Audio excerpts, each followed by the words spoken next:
our first day of shooting, we picked the most difficult set ever. Smoke, mirrors in every direction. Love it. Welcome to Twilight.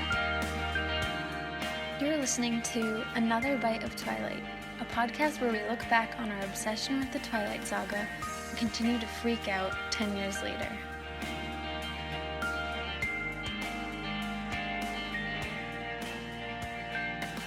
It'll be good. It's a good buddy. Okay, hi Mel. Hi Kel. What's up? Not much. How you doing? I'm good. How are you? I am good, you know. Yeah. It's morning. Well, it's almost noon. And I'm talking to my cousin on the phone. Yep, we're separated right now, but we'll be together soon. And not on Thanksgiving, though, right? I know, that's... Well, sometimes we don't see each other on sucks. Thanksgiving, but that's tough this year. It's sad. I feel like... I don't know if my family... We'll probably have a dinner, but we're not really doing that much this year, but we can practice gratitude in our hearts. We're actually decorating beautiful. for Christmas today, so we're kind of skipping the Thanksgiving No way. I don't like vibes. that. Yeah. I'm against that. I support it. I don't. You're supposed to have, like, fall leaves, like a cornucopia, gourds. I don't know. I hate that people skip Thanksgiving. Yeah, but in America. I know what you mean, but I also feel like Thanksgiving evokes Christmas feelings for me. Did it always? I don't know why I feel like this wasn't a thing when I was a kid. I don't know. I mean, Maybe it was and I just didn't notice. I remember going to my friend's Kathleen's house growing up, and it would be like November 1st, and she would already have Christmas trees up in her house, and like her mom was already like listening to Christmas music, and it felt so magical to me. And for some reason now, like Thanksgiving makes me think of Christmas. I don't know why I don't like it. I want it to have its own identity. Yeah. Because I feel like, what's the point? Why do we even do it? You should get... Like, let's just get rid of it then. You should be like a brand publicity person for Thanksgiving and like try to... Well, I feel like it does. I know. Like football and... I don't know, maybe it was better when I was in school. I said to you, like Spirit Week and stuff. That felt very Thanksgiving. People come to your hometown. It's like, I don't know. Yeah. It's not as over the top as Christmas, but I think we need a good nice. Thanksgiving movie. Maybe. I love Christmas. It's my absolute favorite time of the year. So it's my favorite too, Yeah. but I just don't like to rush it. Not rush it, to jump into it too soon. Yeah. I think the Christmas season is not long enough, and I would be in favor of pushing Christmas out to January. Yeah. You can't just do that, though. I know. You can't change the day of Christmas. It is too short, but maybe that makes it special. Yeah, that's true. Or at least we need some type of, like, more glitzy holiday in January, February to feel special about, because I feel like... Well, there is New Year's. Yeah, but that's, like, the week after Christmas. We need, like, something in February besides Valentine's Day. Like a harvest day or something. You can always just throw your own parties. That's true. That's true. Except for this year, I guess. Except for this year. But it looks like a vaccine might be on the horizon. Who knows? So, keeping our fingers crossed. What if we all turn into zombies from that? From the vaccine? Just kidding. No. Yeah. No, but I saw Jenny I Am Legend on McCarthy. TV the other day. I'm saying I saw I Am Legend on TV the other day, and it really scared me. I told Charlie to turn it off because it was really scaring me. I Am Legend. Yeah, in that basically everyone in the world turned into... They're kind of like vampires. Connects. They're like zombie vampires, and it's from a vaccine. Well, it was a cure to cancer, I think. Oh, okay. And it's very scary. And is scary. The streets are just empty, and it shows like when it was first starting, and it was like all panic and stuff, and it was really freaking me out. No, I know it's obviously it's not gonna happen. That's fantasy, but I can't watch stuff like that either. Yeah. Well, we did watch something. Wait, first I want to say that, I've been rewatching Gossip Girl recently, which was another one of my obsessions around the same time as Twilight. And yeah, really, I mean, Chuck and Blair, I loved so much. I loved them not as much as Edward and Bella, but it was pretty close. But anyway, I've been rewatching it and I thought it was funny. There's this scene where Jenny slept over and Nate and Chuck live together. And if you don't watch Gossip Girl, I'm sorry if you're confused about who these people are. But basically, it looks like Jenny and Nate could have, fooled around last night or something. But Chuck's like, Morning, sunshines. Hey, Jenny's on her way out, actually. She just crashed the night. Save it. I know, nothing untoward happened. It was clear by the sound of you snoring at 2 a.m. and at new moon on the pay-per-view bill. New moon on the pay-per-view. So I guess Jenny watched New Moon. I love that. Actually, yesterday was November 20th, and I kept looking at the date, and I was like, is it someone's birthday? I was like, why does this date look so significant? It's Twilight. Yeah, is that when the first Twilight came out? Yep. Well, okay, wait. It was either the 21st or the 20th, but it was both movies in a row, like Twilight and New Moon. It was either the 20th or the 21st. So yeah. Today's the 21st, so it's one of them. I also used to have a sticker on my bureau that had the date on it, so I should know this. Oh yeah, November 21st is the day that Twilight came out. Okay, so I'm pretty sure the 20th is when New Moon came out. Wow, that's today. Today. Oh my god. Is the anniversary of Twilight. I'm going to have to make a post about that. Is it 12 years? Yeah, right? Yeah. Jesus, and my I was 12 gosh. when it came out. That's weird. That is strange. Wow. That's half my life ago. I remember that day. What a great day. Oh my gosh, me too. Changed my life. And I knew from the opening credits that it was my favorite movie. Me too. It was like literally like a drug being inserted into me watching it. Like I just felt the euphoria take over. I know. This is it. I remember also when every movie came out, do you remember feeling really nervous too, though? Yeah. Like, I would feel sick. what if it's bad? Yeah. Or, I don't know, I would get nervous for some reason that it wouldn't be good. I don't know. I would even have nightmares about, not nightmares, but I'd have dreams that, it sounds a little extreme. I'd have dreams that the movie wasn't good or something, or they totally changed it. Something like that. Yeah. I used to... I had that for Harry Potter, too. I used to not be able to sleep in anticipation. Oh. Well, Man. speaking of the movies, last time we did an episode on the deleted scenes, and it's been brought to our attention that we miss a few scenes. Yeah, I don't know how that happened. Yeah. I have no idea. It's so weird, especially the Twilight one, which we'll get into, but I don't know where that even came from. I don't know either because it's not on the DVD. Yeah. It's so mind-boggling. So should we start with talking about the scenes? Yeah, maybe we should. All right. Just, picking up where we left off. Yeah. So I wrote some notes Me too. on it. Last time we, watched them and then reacted right away. Which was great for, when I was dying laughing about the Laurent thing, but... Yeah.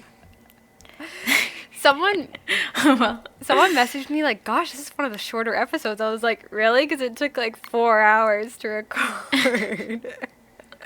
yeah, it took forever. Some of those scenes were long. I'm like, oh, here's a 10-minute one. I know. Also, it's still pretty long. Yeah, it is. Isn't it over an hour? I think it's like an hour 45 minutes. Yeah, it's not a mini episode. Which are still pretty long. Like some podcasts are half an hour. I know, some are 20 minutes. Yeah. I get what they're saying though. I do like a long podcast episode. Yeah. My mom doesn't, as we know. Yeah, as I my always mom- mention. My mom can't do it. Always says they're too long. It makes me feel like honestly insecure if you're listening, Mom. Yeah, but I mean, she's not our audience. That's true. Yeah. You're right, Mel. She's a fan of us. She's not a fan of the series. Yeah. That's true. Okay.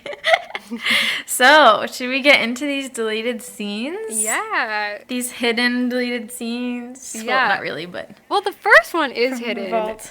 I think Yeah. many of us have seen it. This is a deleted scene where, you know, they're in biology like that first day, but Edward kills Bella. It's like a shot of him sucking her blood. And I think I'm going to put in sound clips for these, but this one, there's really nothing to listen to. There's no talking, so... Yeah.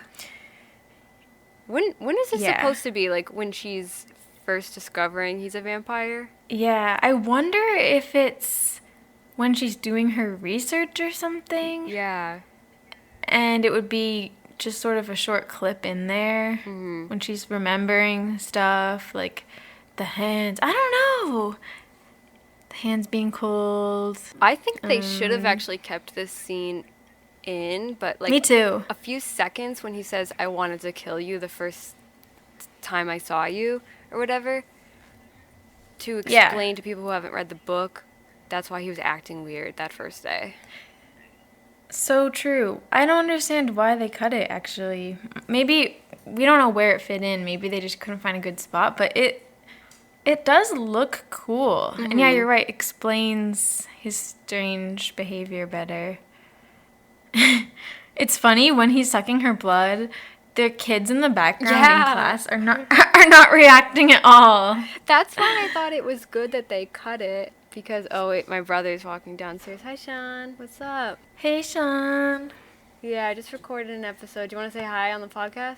All right. Did you say no? He said no. Oh, no worries. Poor kid. He's not feeling I didn't. well. Oh. What were you going to say? I don't mind that the kids don't react because that made it seem just like a thought or a concept, not an actual thing happening. Like, it's okay to me that they didn't react. It gets a little dreamlike, but it is kind of funny and weird. Yeah. I guess, yeah. I mean, really in the book, if that happened, he says he would have slaughtered everyone in the class. That would have been too dark probably in the movie. Did you see him It would have been. sucking the blood from Mr. Molina? Yeah, that would be too much. But They could have had him say that, though. Well, I guess that's just a Midnight Sun thing. yeah, that's true. But no, they just really his should have thoughts. kept it. I don't think they should have had it as long as the clip that we've seen, but just like a flash of him sucking her blood. Yeah, I agree. As he's explaining it, because yeah, like people see that scene and they don't get it. Even after you find out, they're like, why is he acting that way? Yeah, why is he acting like she smells bad? I know, people don't get it. And it becomes comedic. No. I know, I'm like, you guys don't get it. Yeah, like those girls in the theater that time. Oh, that was At the horrible. 10 year. Yeah. Why would there be an 11 year thing? Yeah. At the 10-year anniversary showing. Yeah, we talked about that in an old episode, in one of our earlier ones, that these girls were just laughing at the movie the whole time. It was so bad. We were so was excited to see horrible. it in theaters again, and they were just laughing at every scene. Didn't you throw something at them? I wanted to. I think I might have thrown like one thing of popcorn, but it's funny because we were both wearing our Team Edward shirts as like 20-something-year-olds, I wanted to turn around and be like, shut up. Remember that guy was Yeah. there and asked where we got the posters? Yeah, that was great. That was hot. Posters. Yeah. He kind of looked like Timothy. He had long hair. Didn't he kind of look like Timothy Chalamet, or are we making that up? I don't remember that. I'm remembering it I thought he had wrong. long hair. Maybe. Did he? I thought it was like to his Well, shoulders. maybe there were two guys, I think, but only one of them said something. I wonder if he's listening. I don't know. He could be. Maybe. Hey, if you were Yeah, what is that, Regal? Yeah, Regal in downtown Boston, by the Boston Common, that cinema. If you have brown you hair, like in your 20s, I think. And you asked us where we got the posters. Yeah. Let us know. Yeah, let us know. It was cool. That made me feel better because I was feeling embarrassed kind of by those girls. Ugh. Laughing. Yeah. Okay. Shall we move on? Yeah, so the next scene is from New Moon. It's called Bella's Nightmare and Chat with Charlie. This one was interesting. Yeah. It shows Bella her dream, and in it she sees herself in bed and Edward is like crouched over her, but the bed is in the forest and there's like bugs on her laptop, and the laptop is like typing an email automatically, which is a little creepy, but also seems like such a real thing that would happen in a dream. Yeah. Could you see what what was being typed on the screen? I couldn't tell. I couldn't. No, I know. It looked like gibberish, but it probably wasn't, but I just couldn't see Yeah, same. what it said. And then she says, like, I want you, Edward. And he says, that's not my name.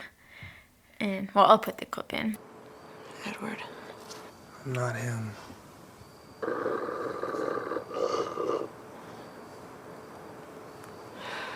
Who are you? You know who I am. I'm you. What do you want, Bella?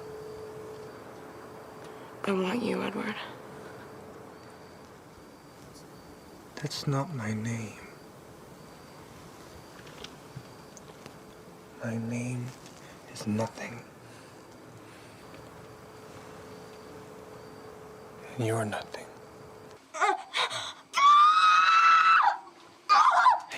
Hey, Bella. Shh. You're okay. You're okay.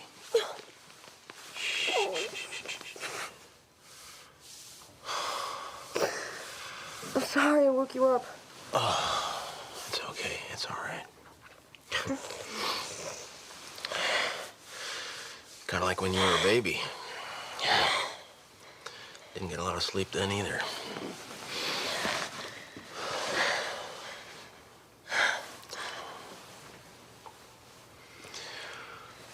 Well, I thought this thing was starting to work, but I guess not. I do know what it's like, you know. When your mother left, took you with her. That was not a good time for me. Thought about doing all kinds of crazy things just to ease the pain. But I liked this because then she does the scream that we know from New Moon, the movie, and, well, duh. And then it shows Charlie at her bed, and he talks to her, and we'll get into that. But I liked that. To me, it made the scream make more sense and seemed more natural. I feel like in the movie, it just seems weird. Yeah, because people don't don't know. often scream like that in their sleep. And the dream is truly terrifying. So, like, Yeah. you understand it. And it kind of explains more of, like, the psychological trauma that Bella's going through post the breakup. Because, like, everyone's like, my name is nothing and you're nothing. Like, it shows, like, Yeah. how Bella is feeling, like, traumatized by this breakup, thinking that, I thought this was real, but it's not, and he doesn't love me, and just, like, kind of, the self-doubt that you go through when you're that heartbroken. Yeah, I liked it. It looked like they had a real wolf on set. I know. That's pretty cool. Yeah. It was really beautiful looking, the dream. I mean, they didn't finish it, I don't think, like in post-production, but it looked really nice. That must have been an expensive day to shoot, too. And then they just cut it. Yeah, they get a wolf on set. Ugh. I can't believe it. But then so Charlie consoles her, and this part is so cute. Like, obviously we see this in the movie, but it's just a little bit more dialogue. And I like how he says, kind of like when you were a baby, didn't get much sleep then either. It's just so sweet. I know. And he tells her that he knows what it's like, you know, when Renee left. And that part's not in the movie, right? I don't know. I don't think so. I don't think so either, but I feel like they should have kept it. Yeah. Oh. The line that I would have cut is famous ladies man. Because even though that gets a few laughs, I feel like Charlie wouldn't say that. No, I like it. I mean, he's joking. Yeah. He's making fun of himself, I think. Just feels a little unrealistic. Doesn't he say terminal bachelor? Terminal bachelor I like, but the famous ladies Then? man goes too far. But he's joking. I know, but I just don't think he would even make that joke. I disagree. I think he would. Maybe. I noticed that Bella also says, sorry I woke you up twice. Yeah, I know. I don't know if that Sorry, means I woke anything. you up. I don't know. Well, what do you think overall? I really like this scene, but at the same time, the movie is super long, so I guess I understand why they cut it, but I think it I would does. have kept the dream, I think. Yeah, but it does run the risk of having too many dreams in the movie. That's true. Because there's a dream in the beginning. But this dream is better. I I like this know. more than the grandma one. I don't know how they would have started the movie, but they could find a way. Yeah. Although I love Edward's coat in that scene. Yeah. But That one's kind of necessary. why? Because it shows, like, it's in the book, first of all, but then it also shows the anxiety Bella's feeling about growing up. I guess. And the fact that it's her birthday. But the anxiety about growing up, I don't think is more important than, how traumatized she feels about the breakup. But I guess we get it. Yeah. Are there other dreams Not too many. in the movie? There's a lot of dreams in the Twilight Saga. Because we have an eclipse when she figures out it's Victoria. Wait, there's some in Breaking Dawn. Oh, the one she has where it's like Victoria whispering to Jasper. Oh, yeah. And then she's like, they're puppets. Yeah. I mean, there's so many dreams in the books. Yeah, so many. I know, that was like my complaint when we reread them. Yeah, it gets a little annoying. But I think they're okay in the movies. Yeah. Oh, Fitz is at my microphone right now. Hi, Fitz. Hey, Fitz. Hey, cutie. Should we move on to the next Okay. scene? Sure. This one's interesting. Victoria driving. Yeah. Okay. Yeah, it is. I'm going to put in a clip, but for context, what you see is Victoria, the redhead, bad vampire. Just in case anyone forgets, she's driving a car and there's a woman in the passenger seat with her who's freaking out, and in the back is this guy who's like unconscious. Mm-hmm. You've reached Charlie and Bella. Leave a message or, don't. My friend isn't home. Thanks for the phone. And the car, you're a lifesaver. James hated cars. He liked to be close to the ground. But I'd steal one occasionally to throw him off the scent. See, we play hide and seek sometimes. No one can hide like me. But no one can seek like James. What are you? Some games lasted for months. But we'd always get hungry for each other, so I'd let him find me. We never could get sick of each other. We would have had forever to try.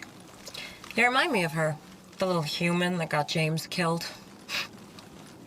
Then again, you all look the same to me. Michael!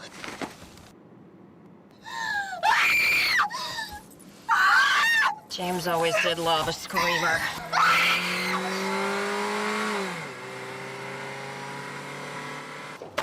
And that's the scene. Yeah. Well, I think it's funny in the beginning. There's a voicemail for Bella's and Charlie's house, like the Swan house, and I just thought it was funny.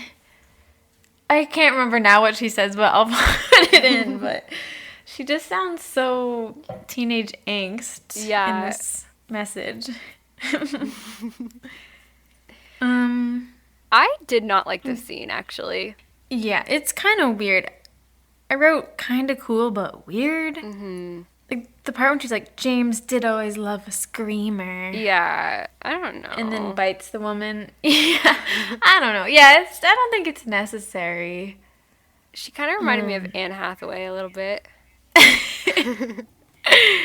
I think one benefit from it could be if someone kind of forgot who Victoria was or something. Yeah. And maybe you forgot the plot of Twilight. Like, that could be good because she kind of explains it, but... I think Victoria... Yeah, it's not necessary. I think it's scarier in New Moon and more intimidating that we don't hear her actually speak at all. Like, it feels like she's always on the run and could be anywhere at any time.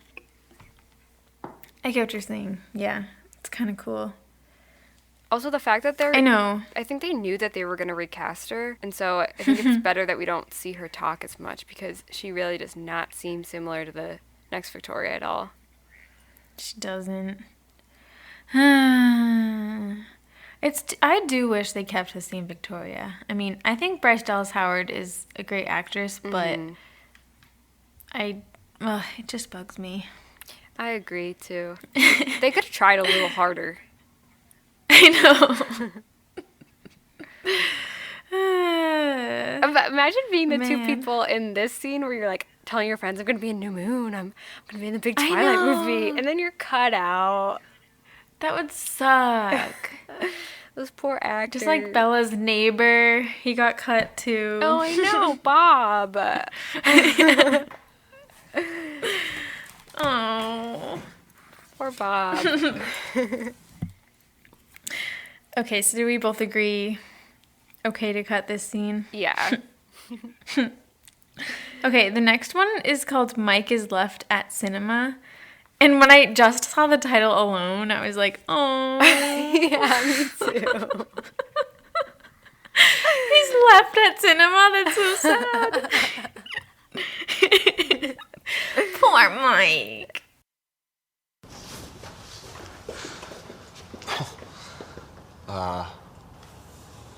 That dude is weird. I hope you feel better. Thanks.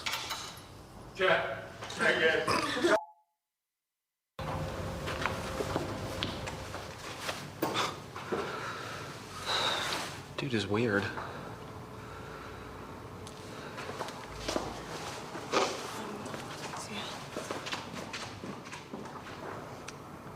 I need a ride.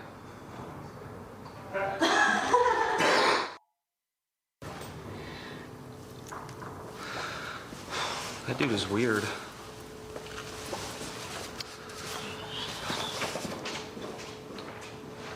I'm sick too.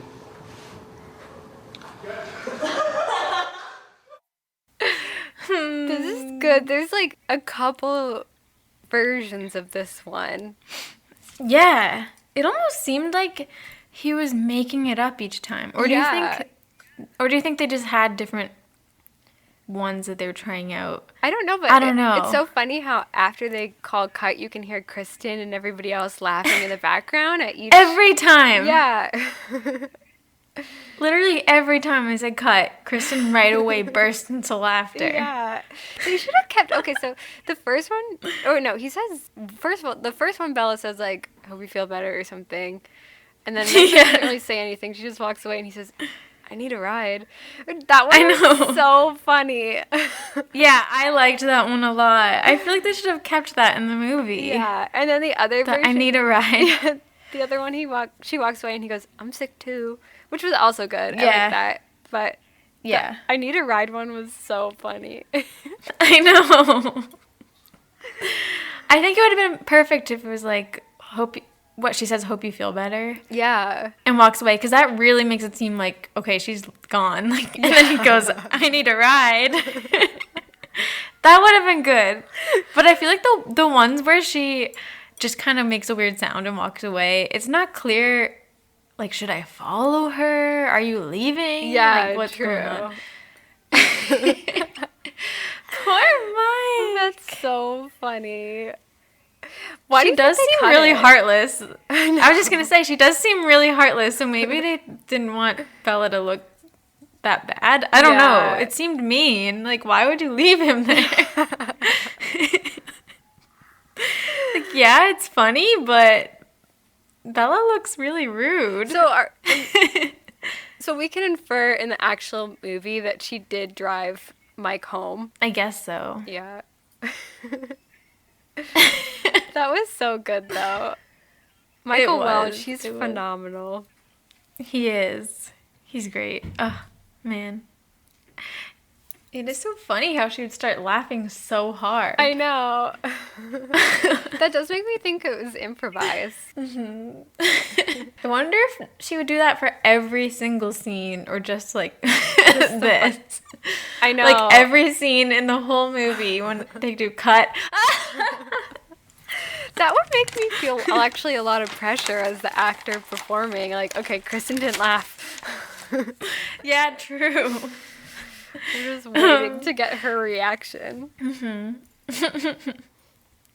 Or is it like she thinks it's so awkward in a way, acting, and then when they finally drop the facade, she just can't help but laugh? I don't know. Or maybe it's just because it was funny. Yeah, it was so cute, though. It is cute. So loud. I think I would keep it, even though Bella seems kind of... Me too. mean. I think it provides a nice level of comedy to that scene that's needed. There's like what a marshmallow. Yeah. But this one's funnier.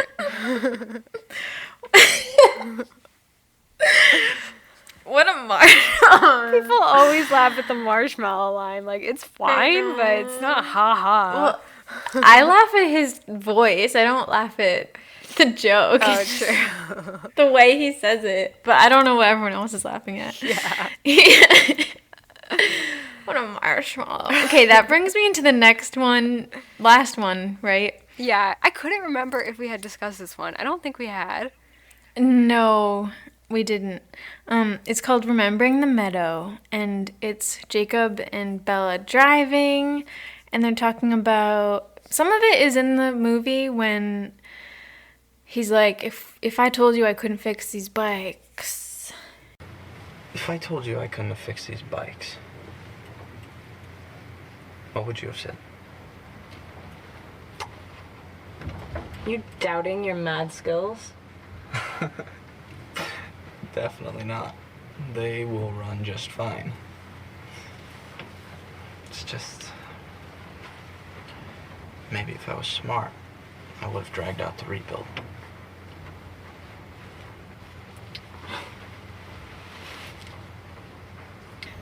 If you couldn't fix these bikes, I would say that kind of sucks, but we would figure something else out. I mean, we could just study all the time. Okay. So, where should we ride first? Someplace sunny. Right. Like there's any place sunny around here. I know one.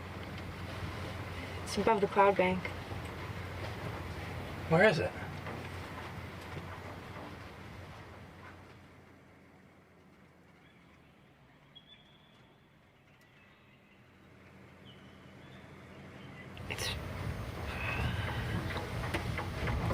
just really hard to get to.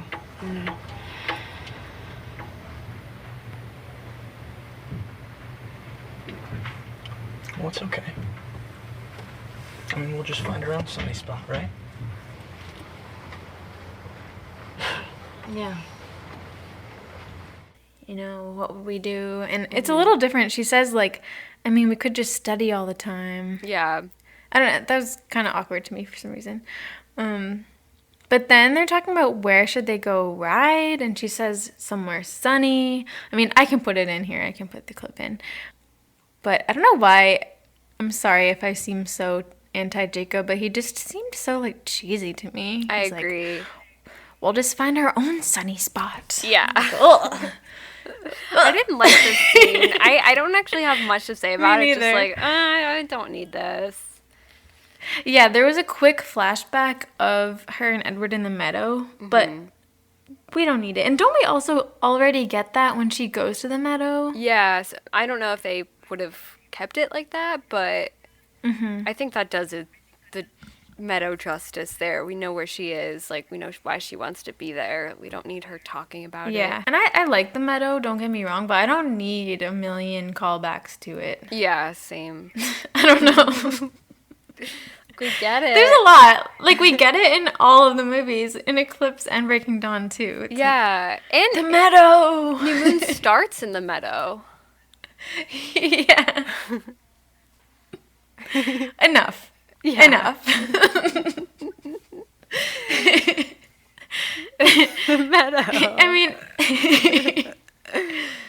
is the meadow like the thing of Twilight? I guess so, Maybe. yeah. That's so true. They go there all the time. They do. It's their spot. Yeah. Imagine if they just But went to, like, a children's playground or something. Oh my god. I do think it would be nice to see them in a few other settings, though. Yeah, Like me in too. a cave, maybe? Mm. I don't know. On a little rowboat. Yeah. On a rooftop. Yeah. In a bookstore. Yeah. Maybe. Or library. I don't know. That is cute. Yeah. Just some ideas. Yeah, I think it's okay that they cut this out. Yeah, it's not needed. I think that the point was kind of like, oh, you can move on, Bella. Like, you can have a new thing with someone else, like a new spot. Yeah. Or whatever. But, whatever. Well, so we've covered these scenes, but today's episode is kind of similar. We're discussing the outtakes from Twilight and New Moon that would have gone in the books that Stephenie Meyer has posted on her website. So these are free to read. If you guys haven't read them yet, you should, because they're very interesting. And for some reason, she only has them available for Twilight and New Moon. She doesn't have any outtakes posted for Eclipse and Breaking Dawn, I don't think. I know. I wonder why that is. Were there just none, or she just doesn't want to share them? I don't know. I don't know. She says on her website that they're really unpolished, and she has kind of like this disclaimer, basically saying that she knows they're not that well written or as well written as the final product. I think it's really interesting that she did this. I don't think it's that common for writers to share things they've cut out of their book, you know? Yeah, it's really brave. It is. It's pretty I'm cool. surprised the publishers are like, yeah, have at it. Yeah. I had read some of these before, but some of them I guess I hadn't. Yeah. I don't know how that happened. Should we get into it? Let's get into it. Well, the first one from Twilight is called Badminton. And this is a short little passage. It was originally supposed to be in Chapter 11, Complications, and it's meant to show just a little bit more of Bella's clumsiness in action. So she's in gym. Yeah, class. she's playing badminton with Mike Newton and is just making a mess of herself. But, I don't know. I thought it wasn't necessary. I agree. And I understand why she cut it. Yeah, it's like the racket flies out of her hand, bounces off the net, hits Mike in the shoulder. Yeah, and honestly, if Edward's not part of it, I don't care. Yeah. Okay, that's not totally true, but I just thought it didn't add anything. Yeah, and I get that Bella's clumsy, and I don't like that being such a prominent part of her personality. I think it's cliche and kind of over the top, so I don't need to see her doing this in gym class. I know, I totally agree. She's like the badminton thing, like the little pesk. I tried to hit the. It's like, I get it. You hate contact sports, like. Yeah, not necessary. Yeah. So, moving along, the next outtake is called Shopping with Alice. Mm-hmm. And this is when she's driving with Alice and Jasper to Arizona when they're fleeing James the tracker, and shows her in the car with them for a while, and then they go to a mall, and I don't know, a bunch of stuff happens. Well, nothing too crazy, but anything you wanted to say first about this? Well, in the very beginning, I wrote down that I got kind of lesbian vibes from Bella and Alice. Oh, yeah, I did too, actually. And I know sometimes people reimagine Twilight and ship them, but where is it? The very beginning? Let's see. It says, Alice sat with me on the black leather back seat. Somehow during the long night, my head had ended up against her granite neck, her cool arms enfolding me, her cheek pressed against the top of my head. The front of her thin cotton shirt was cold, damp with my tears. Now and then, as if my breathing grew uneven, she would murmur soothingly. In her fast, high-pitched, high voice, the encouragement sounding like singing. To keep myself calm, I focused on the touch of her cold skin. It felt like a physical connection to Edward. Just very close. Yeah. I know. I liked that line about how her cold skin felt like a physical connection to Edward. Mm-hmm. It was a cool line. It was interesting. But yeah, I know. I thought the same thing. Like, whoa, they're close. Yeah. Also interesting that, I don't know, Alice knows her well, but I guess it's because Edward thinks Bella's blood tastes exceptionally well and it tortures him. I was gonna say, it's interesting that it really doesn't seem to bother Alice to be cuddling basically with Bella, but maybe I think it would bother her a little bit more. I know.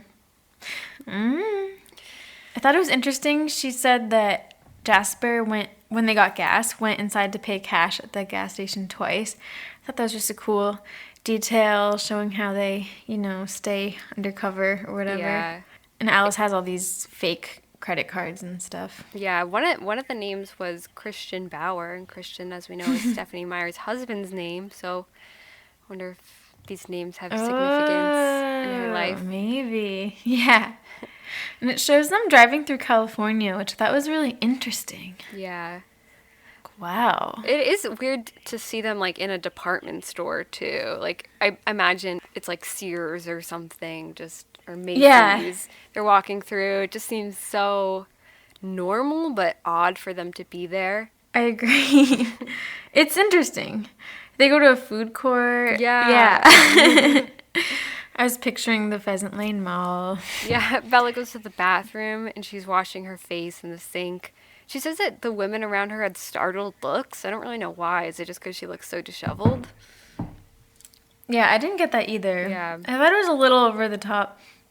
They said she said when they were in the food court, Alice smiled and, her teeth are brilliant and people turned and looked at them. I agree. A little hard to believe. Yeah. Because it doesn't everyone's watching. Yeah, it doesn't seem like people always act that way around them, so.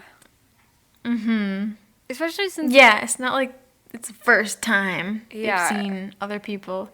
And we're also made to believe that people don't look at them out of an instinctive fear, so it's which is it? Can they not stop staring, or yeah, are they avoiding them? I liked the line where she said she had a nagging homesickness for the dripping skies and green enclosures of the place that meant Edward to me.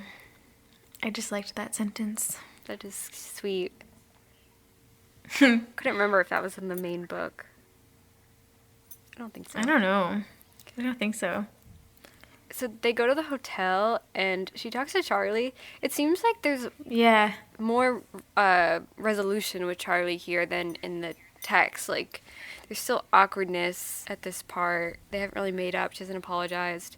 But it's really sweet her talking to Charlie. She says, "I love you, Daddy." Oh, my God. I know. That is so They should have kept that. Yeah. Or Stephenie should have kept that. Yeah, because you do feel really bad for Charlie. And when I read it, I feel worried about how he feels right now and stuff. And I know.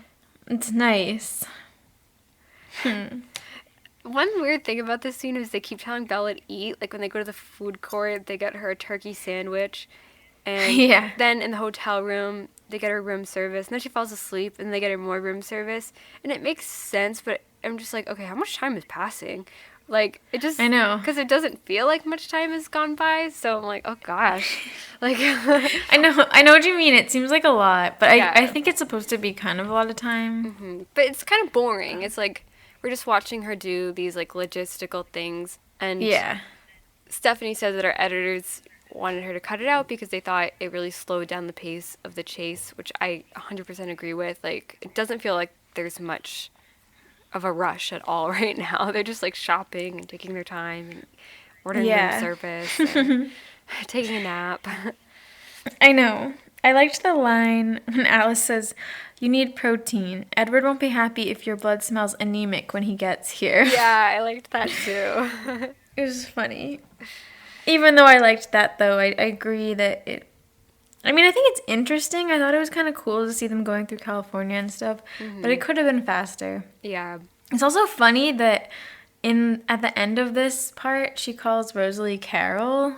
Oh, I thought that was supposed to be Carlisle. No, that was her name.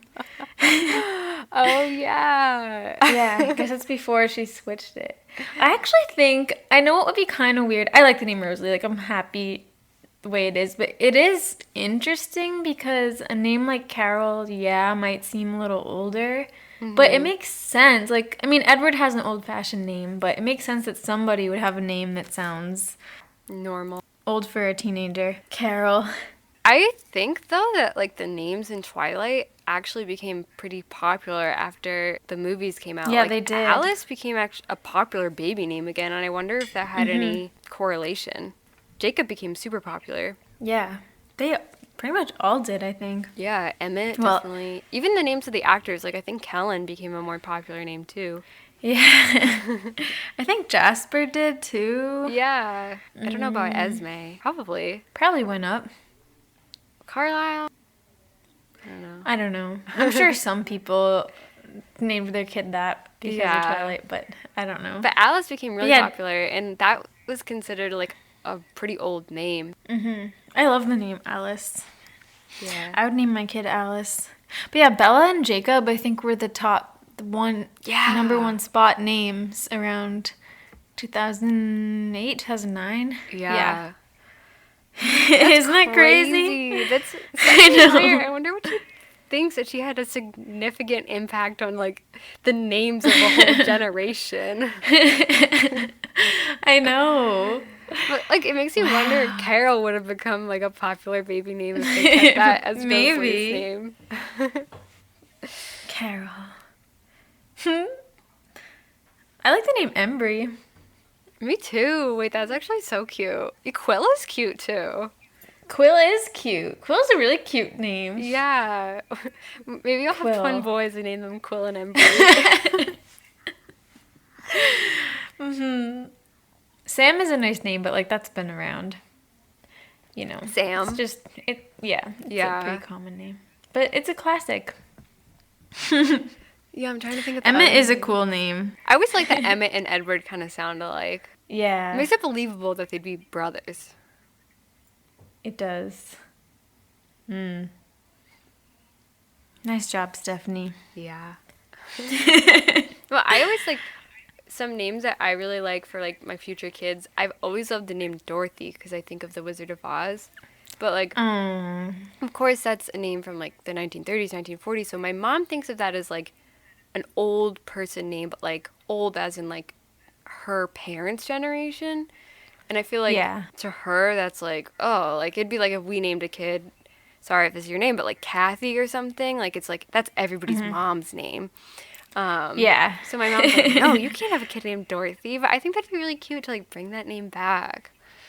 I think it'd be cute too, Mel. Yeah. Isn't Dot a nickname for Dorothy? Yeah, I had a great aunt That's named cute. Dottie, so her name was Dorothy. I think that's cute. Mm. Maybe I'll do it. I think so too. I support. Or Sally. I always like the name Sally. Sally. Oh.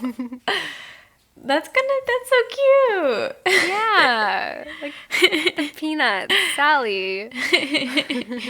I know someone named, well, indirectly know someone named Sally who's like Oh, really? our age. Mm-hmm. Who? It's cute. Shy's wife, I guess. Oh, I didn't know he was married. I know. Yeah, he just got married. Oh, mazel tov. I know. Crazy. That's Yeah. cute. But anyway, this excerpt, I liked some of it, but I'm not sure how it would work. I would keep some of it maybe, but in all, I do see that it slowed it down, and maybe not all of it was necessary. Yeah. Well, the next one is called Emmett and the Bear, and this was originally a part of the epilogue. I loved this. Yeah, I liked it too.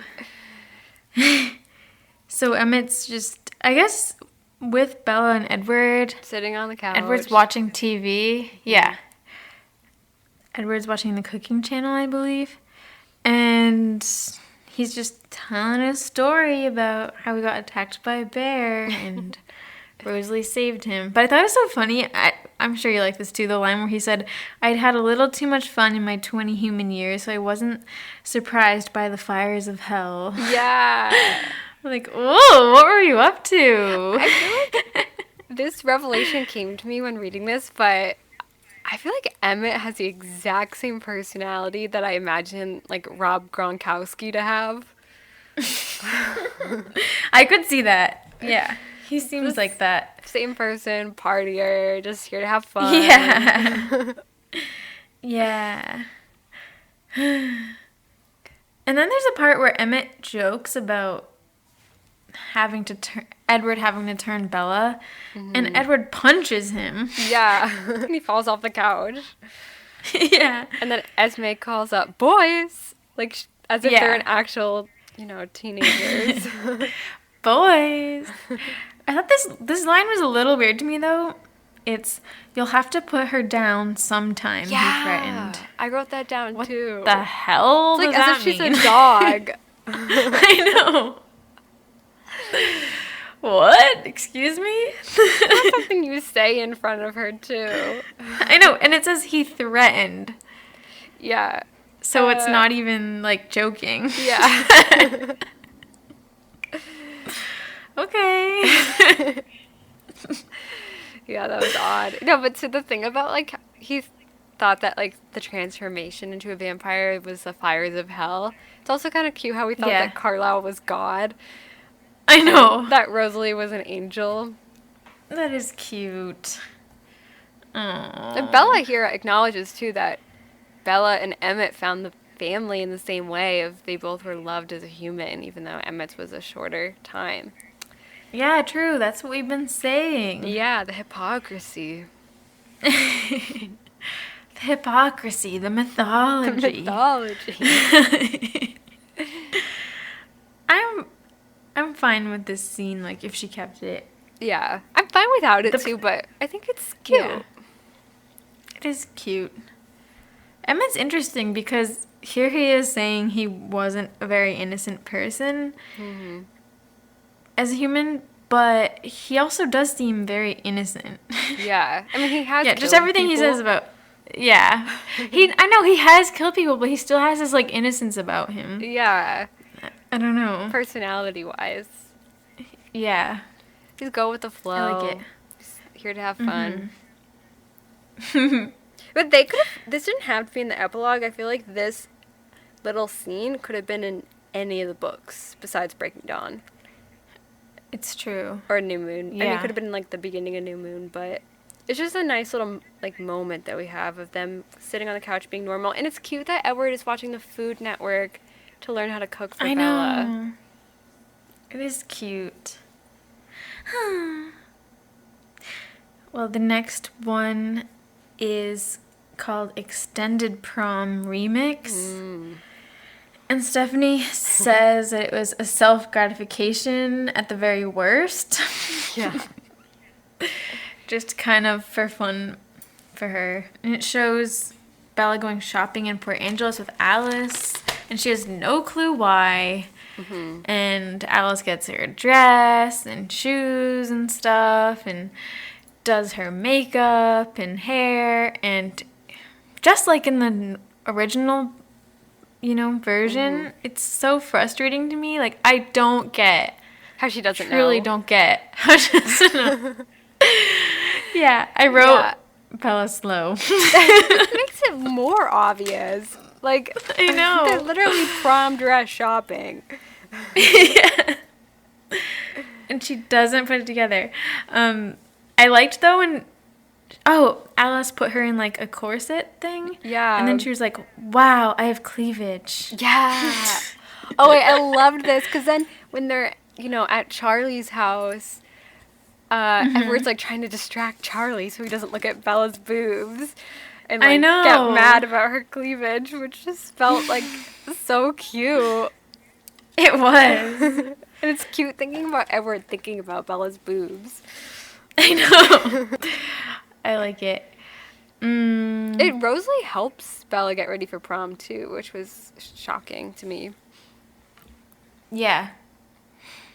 And in this version, so there's like a lot of back and forth. She goes to the Collins house, and then they get the phone call from Tyler, and then the awful truth started to dawn on me. That's when she finally realizes it's prom. And I liked that it said Edward snapped the phone shut. I kind of missed that. Yeah. Flip phones. But in this version, Alice is with them. So you know the part where she's like, this is a death trap, and holds out her shoe and her foot, and Edward stares at it. And in the final version, he's like, remind me to thank Alice for that. But in this one, he just like turns to Alice and is like, thank you for that. Yeah. But they go back to Charlie's, and they have a candlelit dinner. Yeah. And he lets Charlie drive his car around, and they do all this, and then they go to prom. Yeah, it's a lot more, like, leading up to it. It's cute. Bella mentioned something about how Charlie and Edward watch sports together and shout at the TV. It seems like they're buddies here. It feels like... They seemed like buddies. Yeah, they seem like they're both a part of each other's families already. Yeah. Like, they're just a very serious couple, which they are. But. At the end of this, they're like joking around together. Yeah. Oh no, yeah, like Edward says to Charlie, take names for me, Charlie. Like this little banter, like in case anyone else calls the house. Like, I don't picture Edward being that comfortable to say that. I know. I also thought Charlie kind of hated him, so... Yeah. Seems like he likes him here. Oh, did you see there's a line about Charlie eating dinner, and it says, Charlie couldn't eat another bite? Oh, wait, no, it didn't put that together. Another bite. Oh, Twilight. I did not notice that. Yeah. Wow. There we are. We're in the book? There we are. I really liked during this dinner that they have, Edward says that Bella's the bravest person he knows. I love that too. And you know, just about how she's brave enough to go up against a vampire and stuff. And I will say, I think this whole thing, I'm kind of glad it was cut. I just personally don't think it's that interesting to read about her getting ready. Yeah. for prom and stuff, but I thought that line was really great and important. You know, Me a lot of too. people criticize Bella and think that Edward doesn't take her seriously and stuff, but I feel like if that line was kept in the final manuscript, that would kind of clear up a lot of people's issues, I think. I agree. I love how he says, "You don't hesitate to put yourself in hazardous proximity to my teeth." As he's, like, getting close to her. It's sexy. Yeah, it is. Yeah, I liked that conversation. I didn't understand how... So, another thing about Edward and Charlie is Edward had Charlie be his taste tester for the food he was cooking. How did he, propose that to him? Like, hey, I can't eat this food, so can you try it? Like, why would that you is need a kind of taste weird. tester if pretending to be human? Maybe he's just like, oh, I want a second opinion. Oh, yeah, maybe. But it is still a bit over the top. Yeah. But Charlie loves Edward's cooking, so. Yeah, and he has leftovers in the fridge. Another thing I was He's wondering... Edward is like, oh, you can give them the leftovers. And Charlie's like, no, they're all for me. Oh, but I was wondering, so Alice looks at Bella's cast and she says, I wonder if Carlisle would let me do it. What does she mean? Like, what is she thinking about? Oh, I did not notice that part. Yeah, almost like remove the cast? I don't know. Maybe? Probably. Cut the leg off? I don't have it in front of me right now, but that's odd. Yeah, that's pretty much all it was. Alice, don't do that. Yeah. Just for fashion. Well, Yeah, I agree with you. I feel like it's not that interesting, but it was cute to read as an extra. Yeah. Yeah. Besides that conversation between Edward and Bella, I'm okay with the decision to cut it. All right. Well, the next outtake is from New Moon this time. Yes. And it's called Narcotics. And I remember this. And this is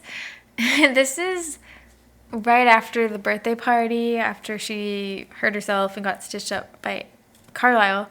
And he gave her a pretty intense painkiller, a Percocet, actually. Yeah. And in this, she's, like, basically high and acting all loopy and goes to sleep. And she finds everything funny. I like this part, but I agree with Stephenie's editors that it doesn't fit the mood. It feels way too light because something serious just happened, and this is right before their breakup. I know. I do like it, though. I kind of wish... I do wish it was kept in. I think it's funny, and you know that the mood is kind of weird, but... When it's sad, though, when she wakes up, she can tell that he's off, and she starts to feel nervous. But I will say that before that happens, he does seem fine, and like they're even kissing. And this part was really hot. It says collapsed back on pillow, and then it says he's breathless. Yeah, and I was like, wait, what the hell is going on? Like, I thought he was in a horrible mood after the party. Yeah. Maybe Bella's, like, not aware of that as much because of her state, but... Maybe. It seems like does... he's having fun. I know. It does... You're right. I want it to be in the book, but if this was, like, a wavelength or something with up and down, I feel like after the party it goes down, down, down, but here there's, like, an up, and it's kind of confusing. Okay, Percocets are pretty intense. Can't believe she... took that. Well, I was excited to get some drug use in the series. Yeah, me too. We always say, like, if Bella was truly reckless, like, realistically, she would have been using, like, drugs and alcohol when Edward left. Yeah. Like, if this was kept in, this could be, like, foreshadowing Bella's reckless behavior of drug and alcohol use later in the series in our version of it. Yeah. And also, to be clear, by drugs, I mean just, like, weed. I don't want Bella to be hooked on pills. Yeah. That would be a different story. That'd be crazy. To like Euphoria or yeah. Ben is back or something. Okay, no. Yeah. I mean, it probably is. That'd be too sad. Even though I said I wanted her to drink and do drugs, I think it's nice that she doesn't in a way. Yeah, it's I cute. I agree. The series is really innocent and it's nice. Yeah. Yeah, and I feel like that could influence a lot of teenagers to turn to that stuff they got broken up with, True. which would not be good. But I highly doubt a lot of teenagers are going to go find a motorcycle in a junkyard and convince their best friend to fix it up and then go ride it and smash their head into a rock. Like, that's too much effort. I agree. Yeah, I doubt that. Yeah. The next one was so interesting to me. Had you read this before? Me too. I actually had not. I hadn't either. Which is so weird. It's like, did I just go on the website, I read one of them, and then I was like, that's enough. I know. This one's called The Scholarship, and it are little scenes that were supposed to be throughout the book. Yeah. Oh my god, there's so much to say about this one. There's so much. So... Okay, but basically, like, the high-level plot, do you want to say? Yeah, it's like a short story. It's like Bella gets this money, and she doesn't know where it came from, but it's called, like, it's this fake scholarship program where she gets $20,000, and then she is set to receive $5,000 a month until she finishes college. And she's really pissed about it because she's like, what? Like, I don't deserve this. Should we go scene by scene? I took notes for, like, each scene. Yeah, I took a lot of notes on this part. Well, scene 1, she's at the bank with Jessica's mom, who's a teller. And I just gotta say, I really, really liked, this is one of the opening lines. She said, I still miss Phoenix on rare occasions when provoked. And I wish that was in the book because it always weirded me out that she never seemed to miss Phoenix or think about it or anything. Yeah. You know? I always thought that was so strange. I'm like, does she even care about her past life? So especially since she missed it so much before. I know. But she's provoked because she's just thinking how this town, all it has is a small bank without a drive-through, and there's no anonymity. I can never say that because it's Jessica's mom working there, and she just misses the city. Yeah, and this is right after she went to the movies with Jessica, so Jessica's mom is like kind of looking at her like she's crazy for like a number of reasons, and I like how Belle's aware that people think she's off. I loved this line about Jessica's mom. It said her lipstick was cracking as the day progressed. Yeah. I could just see that. That's realistic. I like how Bella admits to using Cliff Notes for any reading assignments if there's a love story at all. Oh. Sad. Oh, Bells. But yeah, there's extra $20,000 in her account. Yeah, which is crazy because she only expects her to be 1,536. Yeah. And here's Bella being slow again, and she like cannot figure out where the money came from. I mean, I don't know. I feel like it's kind of obvious. Yeah. Well, she thinks that Charlie is in the mob and laundering money, and then she goes, maybe it was Phil. How well did I really know Phil? After all. I thought that was so funny. I know. I honestly loved this. I loved it. Me too. It's like literally like it stands on its own. Like this could be literally a short story. But then, okay, so she tells Mrs. Stanley that there's been a mistake and there shouldn't be money in her account, and they call where the money came from because I guess it was wired, and I was just getting so frustrated. I'm like, why don't you take it? I know. Oh my God, take it. Like, what the heck? I'm so mad at Bella because that is so much money. I know. Like, who cares where it came from? I know. I love how she goes, seriously. Merit, I have a 3.7 grade point average. I can name 3 girls in force with better grades than I have, and one of them is Jessica.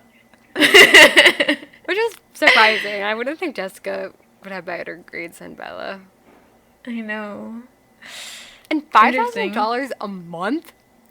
That's so much money. Dude. Insane. That's more Take it. Yeah. I wish I could get that.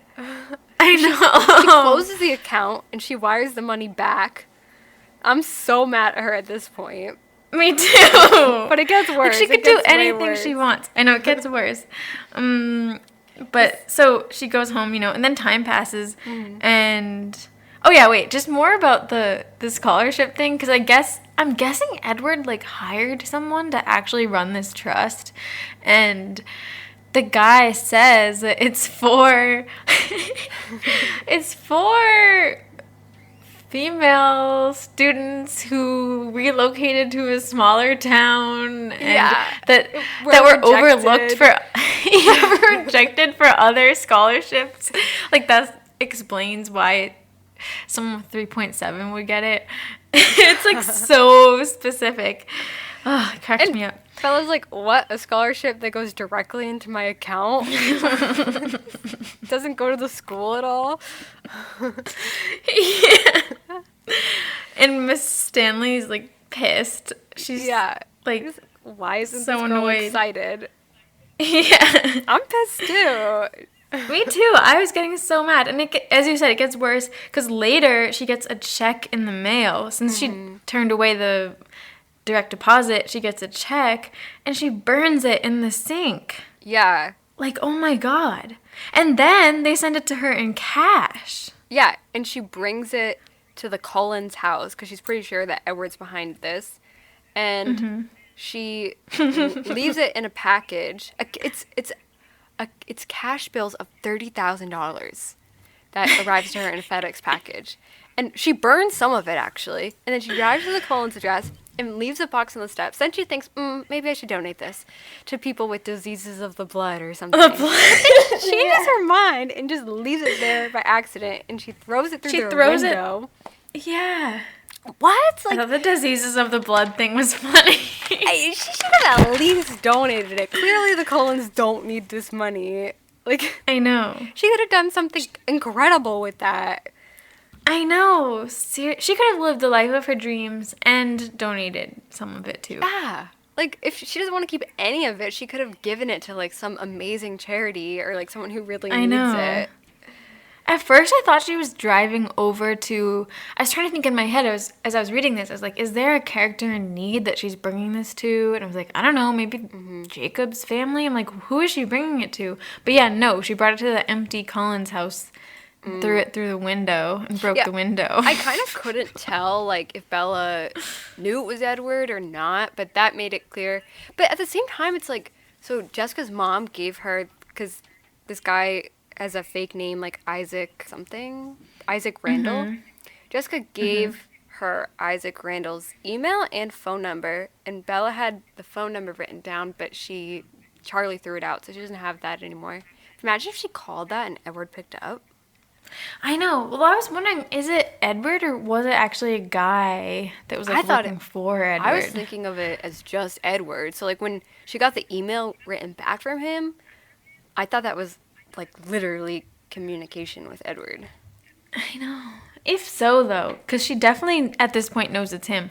Why didn't she try to communicate with Edward? Yeah. I thought she'd be Why wouldn't she say, can you tell him this? Or, I don't know. I thought she'd be, a little bit more excited, because doesn't she want proof that Edward existed? True. Yeah. Here's a ton of proof. She could literally talk to him again, but she's so mad that Edward's doing this. I know. That's a good point. Yeah. I don't... Then but at I the end... Why do we think Edward's doing this, though? I don't know. I think he just wants to take care of her. He worries. I don't know. He has the money. He just wants to give her a good life. Yeah. It is kind of messing with her, though. It was, but also I wish she could have seen it as, I don't know, a compensation for how much he hurt her. Okay. I'm telling you, I would be happy. Me too. I would take it for sure. Paid me thousands of dollars, I would be over them so fast. I know. And then it's crazier. It's even crazier to think that we're meant to believe that she denies all this money and then dips into her $1,500 for the motorcycles. I know. It's like, oh my God, now you have no money. Yeah. She should have at least put this towards the motorcycles, or she could have even given it to Jacob somehow discreetly. Like, yeah. Someone needs that money. I'll take it, Bella. I'll take it. Even though it was fiction, I was getting really wrapped up in this. Me too. I was literally yelling at the computer. I wish it was in the book. Yeah. So then Alice comes back and they acknowledge, Alice is like, oh, so you threw something through the window, I'm guessing, or whatever. And then when Bella sees Edward again, Edward acts like he had nothing to do with this. He's like, I don't know what you're talking it's so about. weird. And it was so believable that I was like, wait, did he actually have nothing to do with this? But in scene 7, they're back at the Cullens' house and Esme's cleaning up and she's like, don't worry, Bella, I would have done the same thing, and looks at Edward. So we're made to believe that Edward really was sending her this money. Yeah. I loved reading this, but I'm kind of happy they left it out because it made me hate Bella so much. Yeah, and it's exciting it was frustrating to get me. this little bit of communication from Edward, though, and it was very mysterious and exciting. It was. Yeah. What did she say was the reason they cut it out? She says, this is the largest section that I cut out of New Moon. It's the most of the original chapter 6 back then, plus 7 short scenes that continued the storyline of the scholarship throughout the novel, all the way to the end. I thought it was all sort of funny, but my editors disagreed. It wasn't necessary, so it was sacrificed on the altar of editing. Yeah, I think it's fascinating, but it's not that funny. Someone burning $30,000 or whatever in the sink, that's hard to laugh at. But it doesn't, I don't think it needs to be funny. It's just, interesting. But I guess it does seem a little random. Yeah. I think it makes Bella look pretty bad. Ditches Mike at the movies, burning money. Yeah. Jeez, Bells. You didn't even keep $10. Come on. I know he hurt you, but I know. But hey, here's her being an independent woman. Yeah, true. I know, I guess it is kind of offensive that he's giving her all this money. I don't care, I want it. I know. Could go get $5,000 a month. Oh my God, for 4 years? How much money would that be? I'm gonna do the math right now. Imagine where you could live with that. Oh my God. Okay, wait. Calculator. I should be able to figure this out myself, but okay, how many months? Can't. How many months are in 4 years? 48? Yeah, okay. Okay, that would be $240,000. Yeah. That is so much. Wow. Plus the $20,000 down payment. Why is that even a thing? Oh my God. $260,000? Yeah, $260,000. That is so much money. Wow. I mean, I guess she would have had to put it towards school. But she doesn't have to. Still, though. Yeah. And if she went to grad school, the payments would have continued. Oh my God. That's a lot. That's enough for an expensive school, and then you still have a ton. She could buy a house. She could have the nicest apartment in downtown Seattle. Yeah. Oh my God. Bella, you crazy. I know. She could move to England and read her Jane Austen novels. I know. You know what? I bet Edward wouldn't even stop with the payments. You're just paying for the rest of her life. Like, oh, wow, this scholarship's lasting me for a while.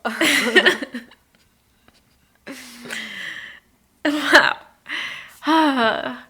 Man, what a piece of writing. Yeah. I was getting so riled up at that. Okay, the next part is pretty interesting. I think it's just called Jacob, or like, I don't know. It's just If Jacob didn't break the rules. If Jacob didn't break the rules. Okay, so I guess in Stephenie's original version of New Moon, Bella never found out Jacob was a werewolf, or like he never told her. And after the breakup between Bella and Jacob, they didn't really see each other again until he saves her from the cliff dive. So it's kind of like an alternate version. And this excerpt shows him rescuing her from the dive. And it's just a very different dynamic in a way. He rescues her and they go in a cave, and then like the rest of the pack shows up, but in this version she still doesn't know that they're like a wolf pack. You know, she thinks they're still like a gang. And she's annoyed that Sam's there, and she doesn't get it. Like, and he's really warm and stuff, and she's like, oh, I'm a wuss, and he says, no, you're normal, but she doesn't get it still. Yeah, she doesn't get why none of them have shirts on, too. Yeah. It's interesting. And then there's this part when Jacob snatches her car keys out of her hand with his teeth. Yeah, that was kind of hot, actually. I'll give him that. He's like, very animalistic. Yeah, it's crazy. And he brings her back to his house, Billy's, and she's like all, I don't know, lying there with a blanket or something, trying to warm up. And it is very mysterious the way it is this way. Like, she overhears them talking about, like, do you want the three of us to head back out? Someone asks Sam, and they're like, oh, yeah. I don't know, talking about their plan, I think, to see Victoria, but being really vague about it, and she doesn't get what they're talking about. It's weird. It's hard to imagine, like, how the whole book could have gone on that way. Like, what would they've really done? Like, are we just watching them fix up motorcycles the whole time? Yeah, I think she made the right call not doing this. Yeah. And she said that the book was much slimmer. Yeah. Before. That would make sense. I mean, really, it would be so strange. I was even imagining, like, if this was the final version and they made a movie about it, imagine, like, even the trailer, there isn't the, like, Jake, run! And he turns into a wolf. It would just be sad. It would just be about her moving on from her breakup, basically, and Jacob being weird. They could have made it, like, a really beautiful art house film about, like, heartbreak. That's true. Just watch someone being depressed. And then sort of falling for someone else, and then he gets sucked into a gang. And even at the end, after Edward's come back, she still doesn't know. And Edward's out on a hunting trip, and Jacob comes over. Oh! Sorry, the phone in my basement is so loud. No problem. Let it ring. Let it ring. What was I saying? Oh, yeah. Yeah. So Jacob, like, comes to the house, and Jacob is first like, I don't know if you'd be allowed to talk to me. And Bella's like, the only person who gives me permission is my father or something, which I thought was cute. Yeah. But he's being really hostile and vague, though, which was bothering me. Yeah, and, like, without context of even the feud between the werewolves and the vampires, he's coming off as so much more unlikable than he is in the book, which is saying something. I know. He's and like, oh, you have to pick sides. Yeah. And she doesn't get it. And we wouldn't get it either. We're like, what? Yeah, exactly. That's so true. Like, we now know he's a werewolf, but if we didn't even know that, we'd be like, what the fuck? Yeah. So immature. And he randomly gives her a hug, and, like, she can't breathe.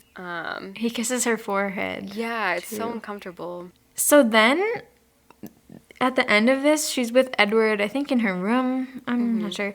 And I thought it was cute again, she still doesn't know what's going on, but Edward says you could pick the other side, which I think was very interesting. Like, he never really says that in the rest of the series. Like, we know Edward says she can do whatever she wants, like, her choice, she can do whatever she pleases, but it's interesting that he's saying, like, if you wanted to join the werewolf side, like, Yeah. go ahead. But again, she doesn't know what the other side even means. Yeah, so Bella just thinks that, like, Edward's jealous right now. But then, it's interesting, in this version, it ends with him saying, do you mind, because he's fed up that Jacob's acting this way, and that he basically that he's talking about vampires, and I don't really know what it is that sets Edward off, but he decides to not keep the secret anymore, and he says, do you mind washing your hair? You absolutely reek of werewolf. And that's, like, how she finds out. And Stephenie says, I have to admit, I still have a soft spot for that last line. I kind of do too, but it also is a little, I don't know. I liked it. I thought it was kind of badass, but it is also a little anticlimactic in a way that's how she finds out. And it is also a little upsetting to me that, well, wait a second. Did Edward know this whole time that Jacob was a werewolf? Or in the real version, are we meant to believe that, like, no, right? Because no, I don't Jacob think didn't turn until he was gone. So. Yeah. Okay. I think because in this version it upset me. I was like, did you know this whole time you're keeping a secret? I think he just knows when he comes back from Italy, and he obviously is trying to have Jacob tell Bella instead of him, but Jacob's not going to, so he'll do it. Yeah, not really as cool. Yeah, it's interesting that she shared these passages, though, because I'm sure the whole book was so different that there's so many other outtakes that she could have shared. True. I mean, I think we both agree we wouldn't keep this, right? Yeah, no, definitely not. Doesn't really make sense. So the other passages that we read, they're not really outtakes, they're just extras. So they're things that we can infer happened in this universe, but they're not in Bella's point of view. Yeah. And the first one is Rosalie's news. So this one's in Edward's point of view. We've talked about this one before in the show. It's basically the phone call between Rosalie and Edward when Rosalie tells Edward that Bella has died, which is a false claim. Yep. And to start, he's in like a really filthy, poor area. I don't know where he is right now, actually. Yeah. He says he can. Is he supposed to be in Rio? Yeah, I think so. Because once again, she said something about Spanish. I know. I'm like, what the hell?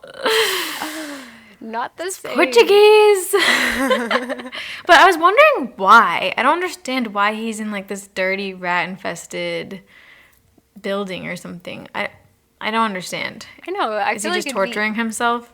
Easier to mend his heartbreak at least like in a mansion somewhere. Yeah, or in some nice nature, or I don't even know. I don't get why he's doing this. He doesn't want to be kind to himself at all. But yeah, he can literally see the pollution in the air, which is disgusting. It's like a crawl space. And there's rats. Oh, and other Edward, why? Animals. Yeah. So Rosalie has called him like 24 times and he ignored it every time, but he finally answered, and I like that he says, "What?" I asked tensely. It's just funny that's how he answered. And I hate that. Okay, Rosalie, as we've said, Rosalie is just so awful. Ugh, she's horrible. It's unbelievable. Her and tone is so inappropriate. Yeah, like, we're meant to believe that Rosalie, this whole time, is under the impression that Bella Swan is dead. And her tone is so casual that it makes him think that everything is fine, so he hangs up. Yeah. Like, isn't that crazy? He's like, she's calling me for no reason, so I'm going to hang up. Yeah. Like, she's literally saying, yeah, because Edward answers, and Rosalie's like, "Oh, Edward Cullen picked up. Ooh, like, must be special." Like, she's, like, teasing him. Yeah. Oh, yeah, Edward and she takes forever to finally say it. Yeah. That's so bad. I know. And so then, yeah, she's really drawing it out and taunting him. Like, I thought you'd like to know why Alice is in Forks. Mm-hmm. And he's like, what? Why is Alice in Forks? And I thought it was kind of funny. He says about Alice, I wanted to wring her skinny neck. Yeah. I thought that was funny, too. You literally wrote down, like, all the same lines as me. No way. Yeah. Twins. I know.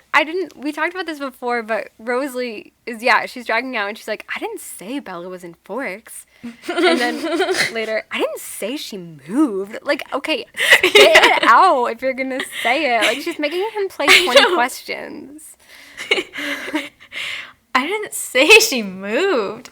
Yeah, because poor Edward is like, oh, she moved to Florida. I guess that makes sense. Mm-hmm.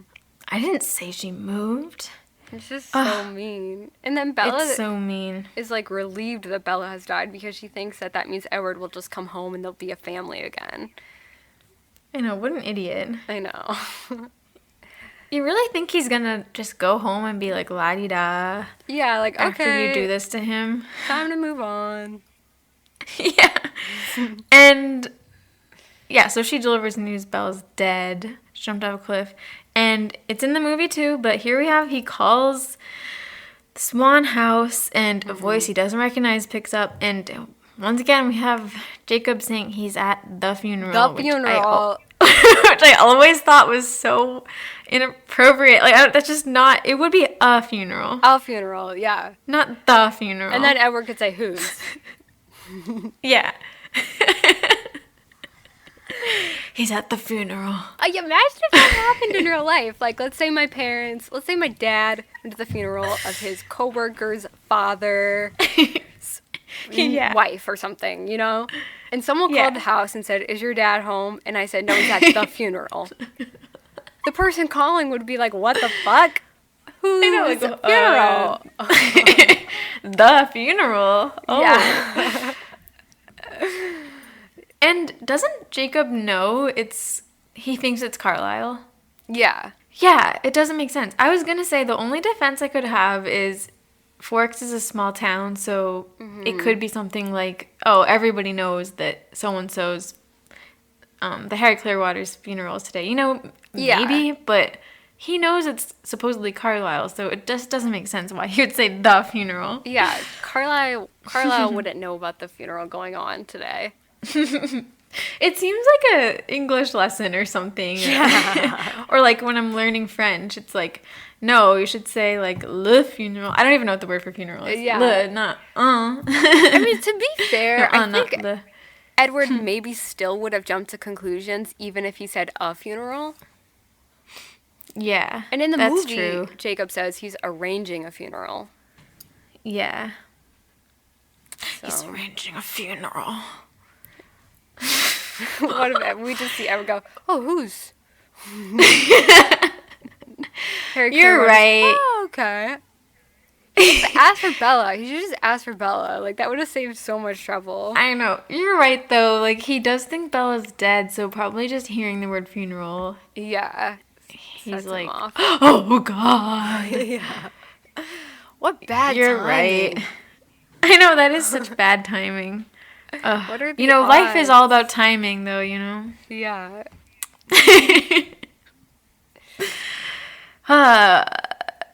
Okay, so then the next one is very related to that. It's called Miscalculation. And Stephenie said she wrote this as a joke because there was a fan fiction contest. And she was going to submit this for the fan fiction contest by, she had a bet with, I don't see the name here. I don't have it written down. But someone from the Twilight lexicon, that the person running the fan fiction contest was going to be able to know right away that this was Stephenie Meyer. Mm-hmm. But somehow this entry got lost in cyberspace, so joke's on her because it never got read. But she was like, basically saying that she would maybe write another one if there was another fan fiction contest. So it is interesting she wrote basically fan fiction for her own book. But yeah, this is in Rosalie's point of view, and it's her talking to Alice. Mm-hmm. when Alice tells her she was wrong about the prediction that Bella was dead. And I don't know, there's just a few things. It wasn't super long, but a few things I wanted to comment on.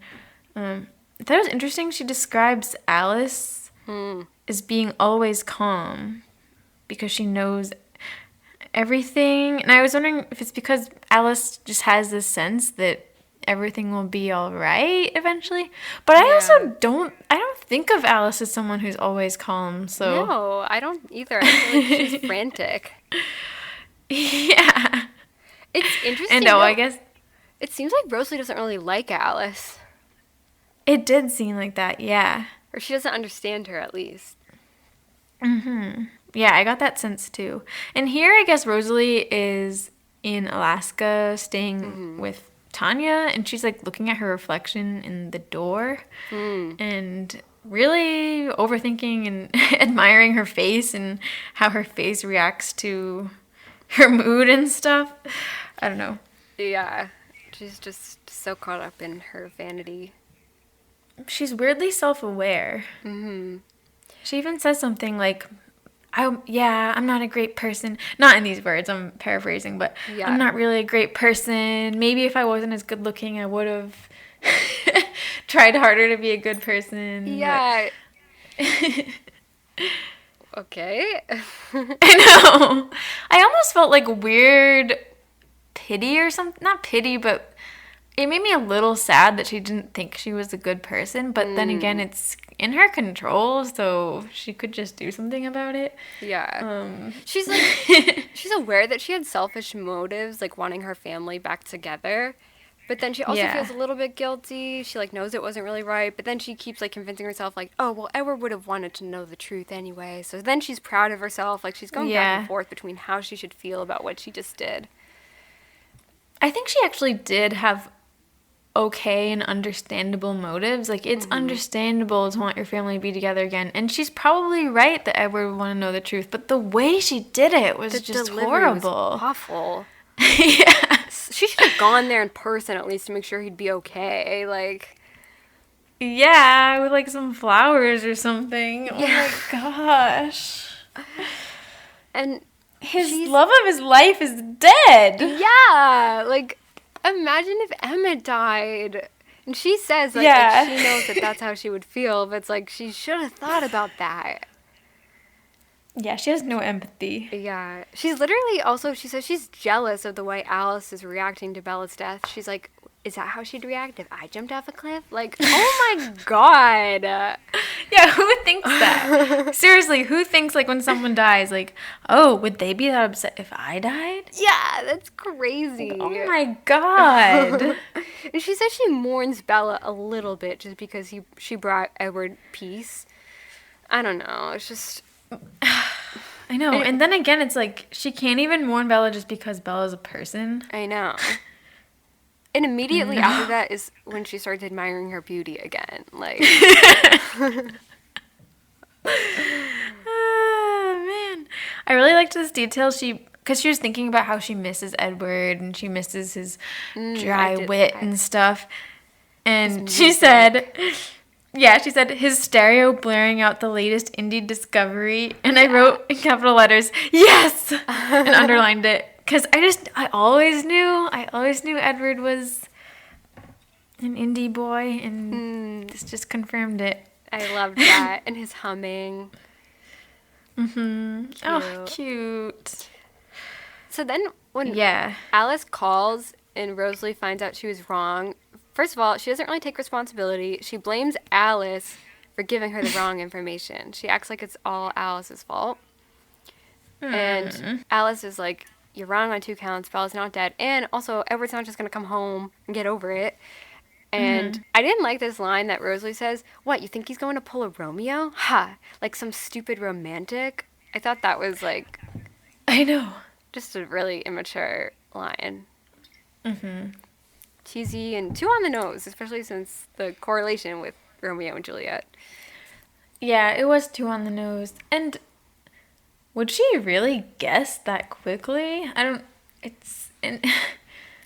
It does seem so mean, too. Yeah, it's also like some stupid romantic. Like, I feel like Edward's reaction is actually totally expected. Like, he's literally, like, hiding out in the slums of an attic crawl space right now. Like, and they all have these unhealthy relationships where they'd probably kill themselves, too, if their partner left. Or died, so. Yeah. I know. I don't get why she acts so jokey about it. Yeah. She's horrible. Yeah. Couldn't like her any less. Man. Yeah. It was interesting to read, though, for sure. Yeah. Well, It's the cool. last one, I almost didn't read this one. I didn't see it for some reason. It was really long. Oh, I didn't It was like 16 reading this one. pages. Well, actually, yeah, this was part of the reason I was, like, freaking out last night because I just couldn't. I was like, I'm not done yet. But I thought it would be bad if I didn't read it. Yeah. I didn't enjoy it. If you were, like, talking about it and I was like, oh, I actually didn't read. I'll be honest, there's some parts I skimmed because I just couldn't do it. I think I did too because basically what we get here It's a synopsis. A synopsis of Twilight and New Moon, right? Yeah. And it's in Jacob's perspective, but he's telling it all in second person. Mm-hmm. It's like, oh, you want to know what it's like to be me? Like, you do this, you meet a girl, she's beautiful in a girl next door kind of way. Ugh. She's like, it's all in second person. Yeah. And it goes through the whole plot. Yeah. Which is... It does make Jacob... Oh, what were you going to say? Oh, I was going to say it's not fun to read.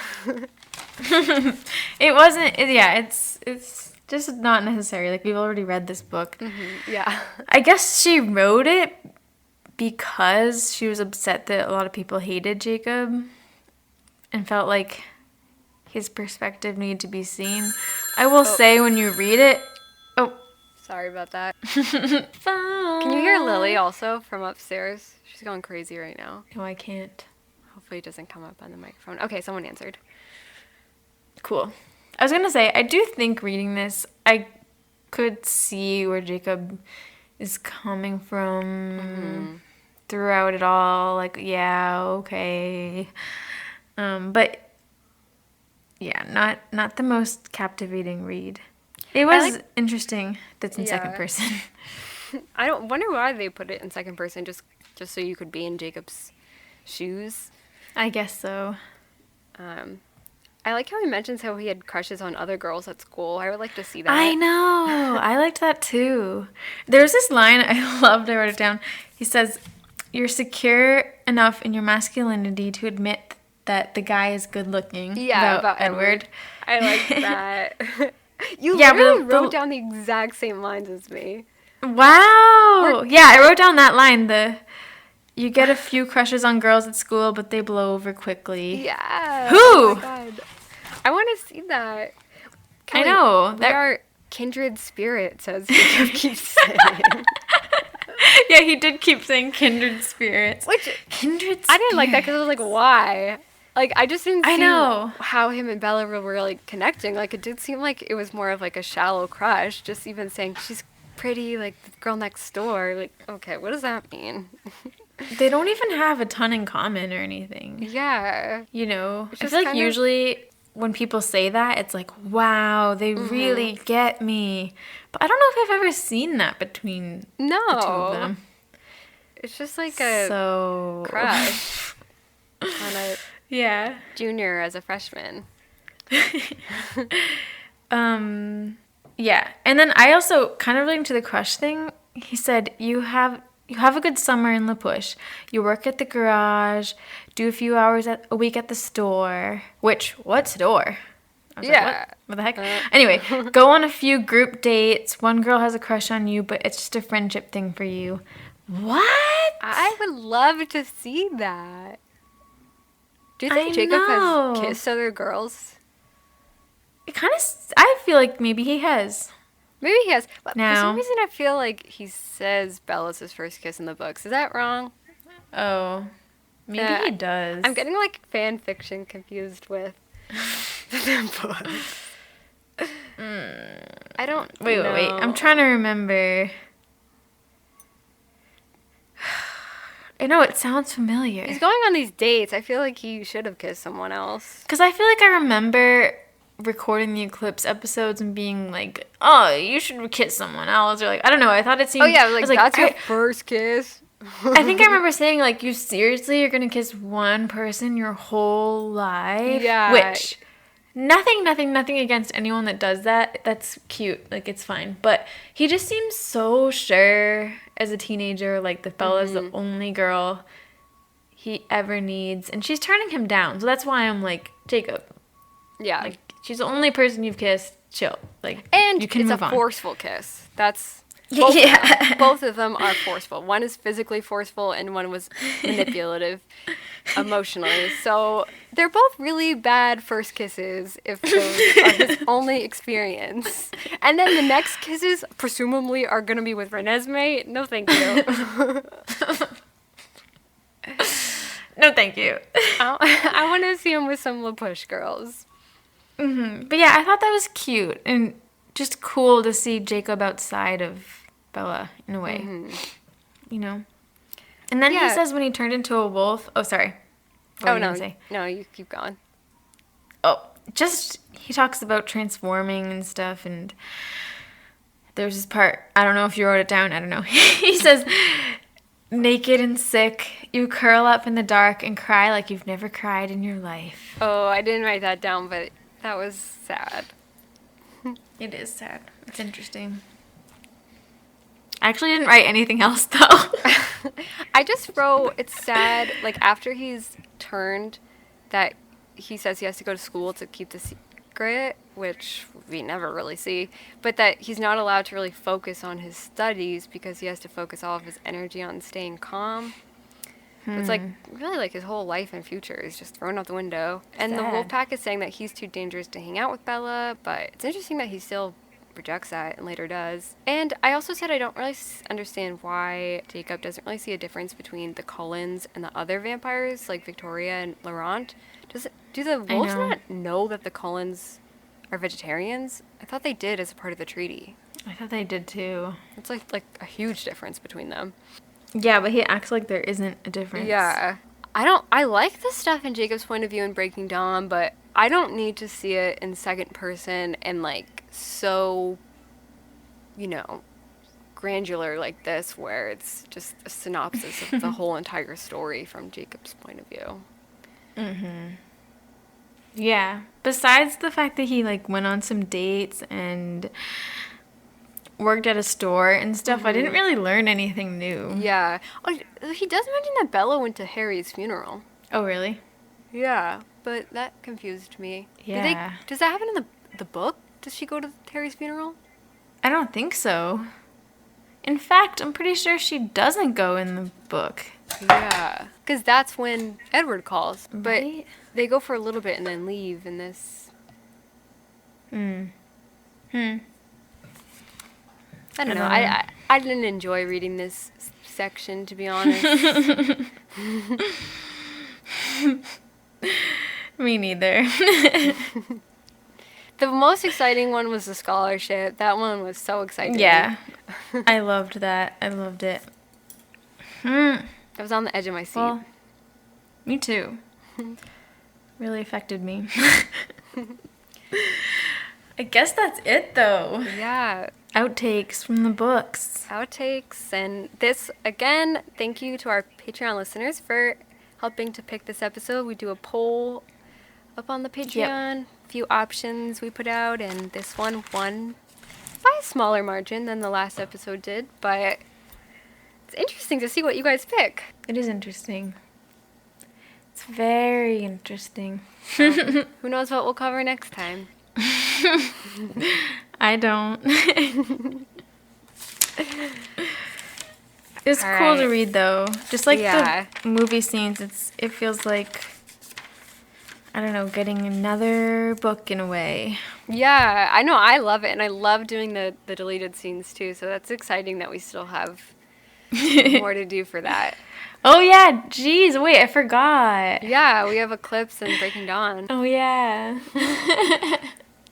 Cool. Cool. Well, if you guys are listening to this when it comes out, and if you live in America, in the United States, I hope you have a nice Thanksgiving. Mm-hmm. If you're listening to this later on in the future, I hope you're just having a good life. Yeah. and we love you guys, and we're so grateful for you. And yes. Thankful and Twilight. that you found us in Twilight, and happy... I mean, this will come out a couple days after, but happy 12-year anniversary to the first movie. Can't believe it. Okay. Bye. Guess we're signing off. You can contact us at anotherbiteoftwilight@gmail.com or find us on Twitter, Tumblr, and Instagram at anotherbiteoftwilight. The music is by Traces. See you next time.